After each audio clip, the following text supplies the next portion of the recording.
Hey, what's going on, guys? This is a quick review on the JBL LSR-305. Um, this is the original edition, not the new ones. So yeah, I got these like 5 years ago, and I still didn't upgrade. So I was looking at the, what is it called? Forgot the name. Oh yeah, the KEF LS50s. I heard really good things about the KEF LS50s. So yeah, I did want to upgrade, but yeah, I've been using these for like 5 or 6 years, so it's been a minute. They sound really good. The quality on this product is excellent. Like I have no complaints. I didn't have any issues with anything breaking or not performing. Uh, yeah, so let's talk about the sound. So the sound is really good on this, from the bass to the treble. So yeah, let's talk about the bass. I don't have a sub attached to this, but it provides more than enough bass. Because I just have two of these, one for the left side, one for the right side. So yeah, I didn't really need a sub for the size room I had.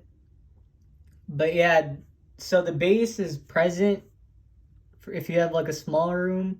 You don't really need a sub because then it could get too much, especially if you're sitting pretty close to the speaker. So yeah, in terms of sound, bass is good. The mid-range is clear, unaltered. So if you do get like a cheaper option, like a worse company, it might not sound as good as these. So yeah, there's nothing that sounds off or anything. Yeah, so the bass is present, mid-range is present. The treble, I do wish there was a little more air because it does sound slightly smooth. But other than that, I don't really have any complaints with the sound. Yeah, so one thing I'm going to talk about is the soundstage and imaging, which I think this does an excellent job. For the price, I think it's like unbeatable. And this is like the speaker I'd recommend to like anyone for the price because you're not getting anything better. It's that good.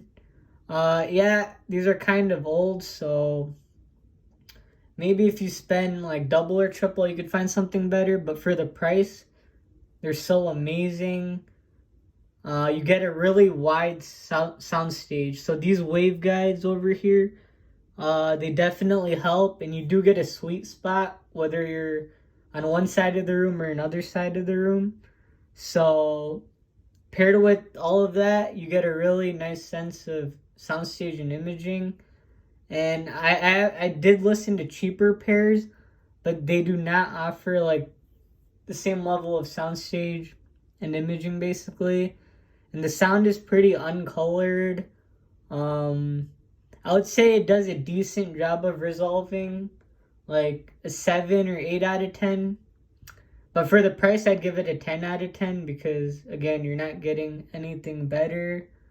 Yeah, the treble, you do hear, basically, this presents you the audio in a way like it was recorded.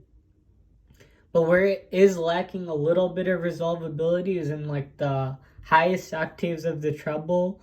So you're not going to get the most amounts of air on some S and T sounds. But other than that, like there's not much I could say that's bad about the sound.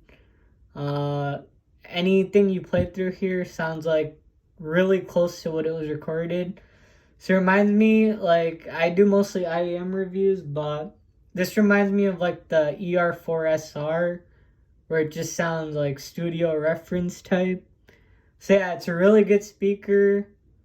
I might upgrade it to get the KEF LS50s, but obviously getting rid of speakers and buying new ones is a whole process. So I'd have to probably get rid of these and then buy those. But yeah, so these you could literally plug it in. I have an XLR cable going through the back of it, and then I have a 3.5 millimeter, which I could plug into a MacBook or use the Dragonfly. So the Dragonfly does add a little bit more power to the sound, so it helps with scaling the speakers a little.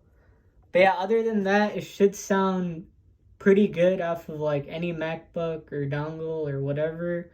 So it does have a built-in amplifier, so it shouldn't have any issues. These are reliable. The quality is great. The speaker quality of the drivers you're using in here for the tweeter and the full range driver are excellent. For the price, you're not getting anything better.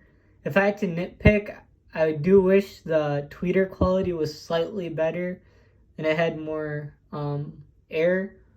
But I mean, again, for the price, it's absolute steal. So yeah, I'm sure now you could get these for about like $200. But yeah, I've had these for a long time, and yeah, I do enjoy them when I don't want to use earphones or headphones.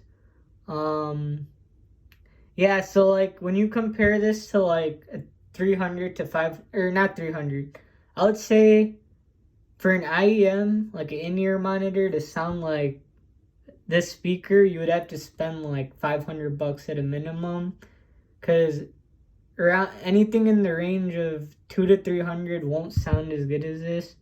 So I'm comparing this to in-ear monitors. And then headphones, honestly, I haven't really heard a headphone that matches these speakers. So I do think in-ear monitors come closer to this speaker than a full-size headphone. Yeah, so you get this nice airy sound. It's room-filling. There's no sense of any quality issues with the sound. Like, they cheaped out with any of the frequencies.